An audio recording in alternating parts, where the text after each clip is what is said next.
Good morning students. जैसा कि आप देख रहे हैं कि मैं एक पर्सनल कंप्यूटर सेट के सामने खड़ा हूं, तो आज मेरा टॉपिक जो होगा वो होगा बेसिक कंप्यूटर ऑपरेशंस। ये बेसिक कंप्यूटर ऑपरेशंस के जो क्लासेस हैं, मैं क्लास 3 या 4 के लेवल से स्टार्ट कर रहा हूं और इसको मैं क्लास 10th या 12th के लेवल तक लेके जाऊंगा। जहां तक मेरा नॉलेज मुझे अलाउ करता है वहां तक मैं आपको कंप्यूटर के बारे में बताऊंगा, और जहां मुझे लगता है कि मुझे किसी और गेस्ट फैकल्टी की जरूरत पड़ेगी, जैसे कि कोई प्रोग्रामिंग या कोडिंग की, तो मैं उस प्रोग्रामिंग या कोडिंग के जो एक्सपर्ट हैं उनके वीडियोस आप तक पहुंचाऊंगा इसी प्लेलिस्ट में। तो इस प्लेलिस्ट को आप सब्सक्राइब करें और इस वीडियो के साथ बने रहें। जैसा कि आपको पता है कि समय के साथ टेक्नोलॉजी बहुत फास्ट मूव कर रही है, और अगर आप समय के साथ मूव ना करें तो टेक्नोलॉजी इतनी आगे चले जाएगी कि फिर आप उस पेस को नहीं पकड़ पाएंगे। जैसे हम में से बहुत ही मुझसे काफ़ी वरिष्ठ ऐसे अध्यापक होंगे जो कंप्यूटर के सामने, मोबाइल के सामने, कैमरा के सामने पढ़ाना पसंद नहीं करते होंगे। इस कारण लॉकडाउन के दौरान उन टीचरों की जो अच्छी पढ़ाई है वो बच्चों तक नहीं पहुंच पाती। तो ये वीडियो उन अध्यापकों के लिए भी, उन शिक्षकों के लिए भी कारगर सिद्ध होगा, और बहुत सिंपल तरीके से मैं आपको, जितना मैं जानता हूं, मैं आपको कंप्यूटर के बारे में बताऊंगा। तो किसी भी पुस्तक में ये तो जरूर लिखा हुआ होता है कौन सा सीपीयू है, कौन सा वीडीयू है। तो ये मानते हुए कि मैं एकदम जीरो से स्टार्ट कर रहा हूं, तो मैं आपको बताऊं कि ये पावर सप्लाई का एक पैनल है। कोई भी इलेक्ट्रिकल या इलेक्ट्रॉनिक अप्लायंस आप यूज करते हैं तो पावर सप्लाई देनी पड़ती है। तो यहाँ से जो पावर सप्लाई है ये सभी डिवाइसेस में दी गई है। अब मैं इन डिवाइसेस के बारे में बताऊंगा। जो आपको दिख रहा है जिसे मैं छू सकता हूं, यह है हार्डवेयर, और जो मैं छू नहीं सकता, मतलब इस कंप्यूटर के अंदर में जो प्रोग्राम की हुई है, ठीक है, वो सॉफ्टवेयर है। तो मैंने क्या बताया, हार्डवेयर और सॉफ्टवेयर। हार्डवेयर जो मैं टच कर सकता हूं, देख सकता हूं, है ना, और सॉफ्टवेयर जो प्रोग्रामिंग फीड की गई है ना, जो प्रोग्रामिंग इसमें फीड की है, जिसके जरिए हम कुछ देख पा रहे हैं, कुछ लिख पा रहे हैं, कुछ टाइप कर पा रहे हैं। तो मैं आपको बताऊं, ये हार्डवेयर डिवाइस है, ये सीपीयू है, ये मॉनिटर है या वीडीयू है, विजुअल डिस्प्ले यूनिट। ये कीबोर्ड है। पहले जमाने में कीबोर्ड के साथ एक तार आता था जिस तार को हम सीपीयू से कनेक्ट करते थे, लेकिन अभी क्या है, ये वाईफाई से भी चल जाता है, ठीक है। तो ये वायरलेस कीबोर्ड है। उसी प्रकार से एक वायरलेस माउस है, जिस माउस से हम यहाँ पे कई तरह के कमांड दे सकते हैं। तो इस कंप्यूटर को सेटअप करने के बाद, सारे प्लग्स जहां पर भी लगाने हो वहां पे लगाने के बाद, ठीक है, आपको कंप्यूटर को ऑन करना है। ऑन करने के बाद इस माउस से आपको यहाँ पे एक कॉर्नर में स्टार्ट का आइकॉन है, स्टार्ट के आइकॉन पे क्लिक करना है।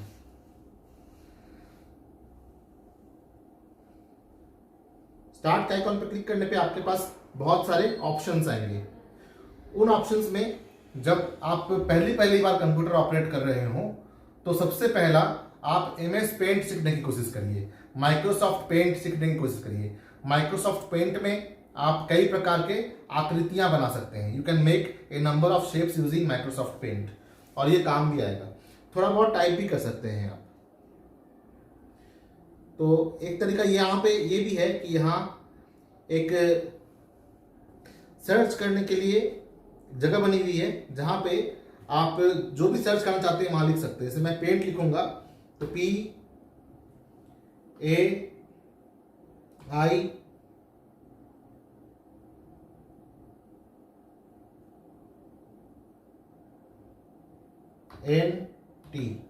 और जो भी आप लिखे उसके बाद एंटर दबाना बहुत जरूरी है। ये एंटर ये कहता है कि हाँ, इसे आप जारी करें। तो जैसे ही मैंने पेंट टाइप किया तो यहाँ पे देखिए पेंट का फाइल खुल गया। इस पेंट के फाइल में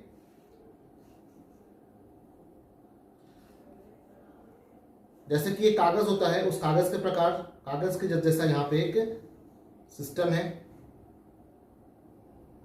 जिससे हम इसको बड़ा कर सकते हैं।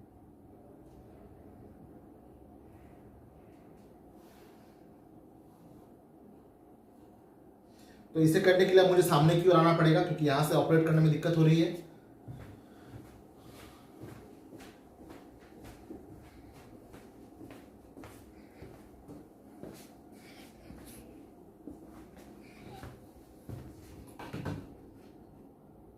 तो जिस प्रकार से हम किसी कागज को खींच के बड़ा कर सकते हैं, छोटा कर सकते हैं, उसी प्रकार से ये माउस आपको हेल्प करेगा। इस माउस के इस पार्ट को हम राइट क्लिक कहते हैं, लेफ्ट क्लिक कहते हैं, इसको हम राइट क्लिक कहते हैं।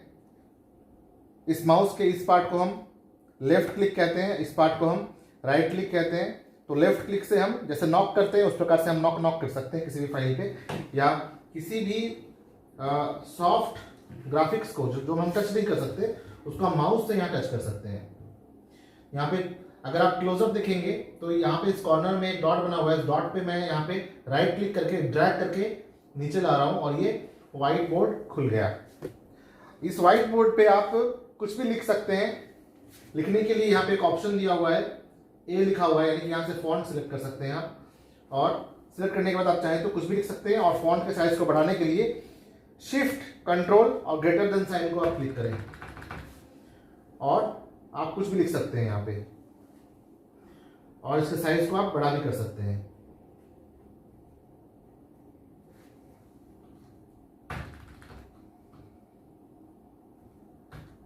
इसको आप कितना भी बड़ा कर सकते हैं।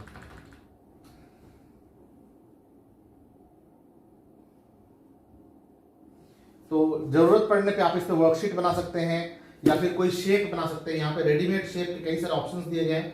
आप कई सारे शेप्स यहाँ से आप ड्रैग करके ला सकते हैं, खींच के ला सकते हैं। आप एक सर्कल बना सकते हैं, सर्कल के अंदर आप एक स्क्वायर बना सकते हैं, ठीक है। आप एक ट्रायंगल बना सकते हैं, आप एक पेंटागन बना सकते हैं, आप एक हेक्सागन बना सकते हैं, और कोई भी ऐसा सब्जेक्ट जिसमें कि ज्योमेट्रिकल शेप्स की जरूरत पड़ती हो, जैसे आर्ट एंड क्राफ्ट या केमिस्ट्री या ज्योमेट्री, मैथमेटिक्स, उसमें आप कई तरह के वर्कशीट इस पे बना सकते हैं, ठीक है। तो अगर मैं इस वीडियो को बहुत लंबा करूंगा तो आपको इंटरेस्ट नहीं रहेगा, क्योंकि ऑनलाइन पढ़ाई में बहुत लंबा वीडियो देखना और उससे समझना बड़ा मुश्किल होता है। तो आज के डेट पर या आज के दिन पर मैं बस आपको ये बताना चाहूँगा कि जो हम देख पा रहे हैं, छू पा रहे हैं, ये हार्डवेयर है, और इस हार्डवेयर के अंदर यानी कि सेंट्रल प्रोसेसिंग यूनिट सीपीयू के अंदर सॉफ्टवेयर फिट की गई है, जिस सॉफ्टवेयर से हम यहाँ पे कई सारे काम कर सकते हैं, ठीक है। और ये जो सॉफ्टवेयर है, ये सॉफ्टवेयर भी कई तरह के होते हैं, ठीक है। तो अभी जो हम जो यूज़ कर रहे हैं अभी, ये माइक्रोसॉफ्ट ऑफिस का सॉफ्टवेयर है, और इसीलिए इसे हम MS पेंट भी कहते हैं। और ये विंडोज़ के साथ भी आता है। विंडोज़ एक ऑपरेटिंग सॉफ्टवेयर है। तो ऑपरेटिंग सॉफ्टवेयर क्या होता है? ऑपरेटिंग सॉफ्टवेयर एक इंटरफेस है हार्डवेयर और सॉफ्टवेयर के बीच के, जो इंसान होते हैं, जो इंसान उसे ऑपरेट करता है, उसके बीच का एक लेयर है जो हमें हार्डवेयर और सॉफ्टवेयर के बीच में कनेक्ट करता है। उसे हम कहते हैं ऑपरेटिंग सिस्टम, ठीक है। It is an interface between the hardware and the software. तो ये सारा कुछ जब आप कंप्यूटर खरीदेंगे तो जो कंप्यूटर बेचने वाले हैं वो सारा कुछ आपको फीड करके ही भेजेंगे, और थोड़ा बहुत जानने वाले हैं उसे लेके जाएं, तो आपके कंप्यूटर में जो भी नेसेसरी सॉफ्टवेयर होते हैं, जो भी सिस्टम सॉफ्टवेयर हैं, सिस्टम को चलाने वाला सॉफ्टवेयर, जो भी ऑपरेटिंग सॉफ्टवेयर है, ऑपरेट करने वाला सॉफ्टवेयर, और जो भी एप्लीकेशन सॉफ्टवेयर है, अप्लाई करने वाला सॉफ्टवेयर है ना, काम को करने वाला सॉफ्टवेयर, वो सारा कुछ इसमें लोड कर दिया जाएगा और फिर आपका कंप्यूटर सुचारू ढंग से चल पाएगा, ठीक है। अगर आप कंप्यूटर खरीदने की कोशिश कर रहे हैं तो आपको बहुत महंगी कंप्यूटर खरीदने की जरूरत नहीं है। आपको किसी भी कंप्यूटर शॉप पे 5 से 10,000 रुपीज़ में स्टार्टिंग कंप्यूटर मिल जाएगा। 5 to 10,000 रुपीज़ में एक स्टार्टिंग अच्छा कंप्यूटर मिल जाएगा, जिससे आप ऑनलाइन पढ़ाई भी कर सकते हैं और ऑनलाइन पढ़ाई करवा भी सकते हैं। बहुत हाई कॉन्फ़िगरेशन के कंप्यूटर की ज़रूरत नहीं है। जितनी खर्च में एक मोबाइल आ जाता है उतने ही खर्च में एक डेस्कटॉप भी आ सकता है, और डेस्कटॉप जो है लैपटॉप से काफ़ी हेवी ड्यूटी होता है, और इसको मूव नहीं करते, हम एक ही जगह रखते हैं, इसलिए इसकी टूट फूट होने की संभावना भी बहुत कम हो जाती है। आशा करते हैं आपको ये वीडियो बहुत अच्छा लगा, और साथ ही साथ मैं आपको ये बताना चाहूँगा कि कुछ एक सब्जेक्ट ऐसा होता है जो सब्जेक्ट प्रैक्टिकल बेस्ड होते हैं। इन सब्जेक्ट्स को अगर प्रैक्टिकली ना बताया जाए तो ठीक वही बात होगी कि बिना दुश्मन का आपको तलवारबाजी सिखाना, ठीक है। तो बिना दुश्मन का तलवारबाजी ना सीखिए। 21st सेंचुरी से रिलेटेड स्किल्स को डेवलप करने के लिए आपके पास कंप्यूटर होना बहुत ज़रूरी है। तो आप एक कंप्यूटर का अरेंजमेंट ज़रूर करें, ताकि टीचर्स के माध्यम से, ऑनलाइन ओपन रिसोर्सेज के माध्यम से आपकी पढ़ाई सुचारू ढंग से कंटिन्यूअस चल पाए। धन्यवाद। साथ ही साथ आप इस वीडियो के साथ बने रहें। मैं अपने अगले वीडियो में MS पेंट के बारे में डिटेल में बताऊंगा, और फिर उसके अगले वीडियो में MS वर्ड के बारे में बताऊंगा, क्वेश्चन पेपर बनाना बताऊंगा, आंसर शीट बनाना बताऊंगा, डायग्राम बनाना बताऊंगा, ठीक है। फिर मैं एक्सेल शीट बताऊंगा, कैसे मार्कशीट बनता है, कैसे बच्चों के नाम लिखते हैं, कैसे हम एवरेज निकालते हैं, कैसे हम क्लास एवरेज निकालते हैं, कैसे हम डेटा को शॉर्ट करते हैं, है ना, किस प्रकार से हम फार्मूला को यूज़ करते हैं। फिर मैं आपको बताऊंगा पावर पॉइंट, किस प्रकार से आप पावर पॉइंट बना सकते हैं, मतलब एक डिस्प्ले करने वाला कोई स्लाइड बना सकते हैं, किस प्रकार से आप पावर पॉइंट बना के क्विज ले सकते हैं, किस प्रकार से आप पावर पॉइंट का एक स्लाइडर वीडियो बना सकते हैं, और किस प्रकार से आप पावर पॉइंट में ही वीडियो को डाल सकते हैं। ठीक है, और किस प्रकार से आप वीडियो बनाएंगे, इस पर तो मेरे कई सारे और वीडियो बने हुए हैं, लेकिन ये जो सीरीज़ चल रहा है, ये सीरीज़ है वो सारे स्किल्स जिस स्किल से आप एक अच्छे स्टूडेंट और एक अच्छे टीचर बन सकते हैं। तो आजकल के ज़माने में जिस प्रकार से पढ़ाई हो रही है, उस पढ़ाई को सीखने के लिए आपके पास कंप्यूटर होना बहुत ज़रूरी है। तो इस प्रकार से आप अगर मेरे कोर्सेज को करें तो आशा करता हूं कि जितना मुझे आता है, जिससे मैं काफ़ी अच्छे से कंप्यूटर को ऑपरेट कर लेता हूं, इतना मैं आपको ज़रूर सिखा पाऊंगा। धन्यवाद।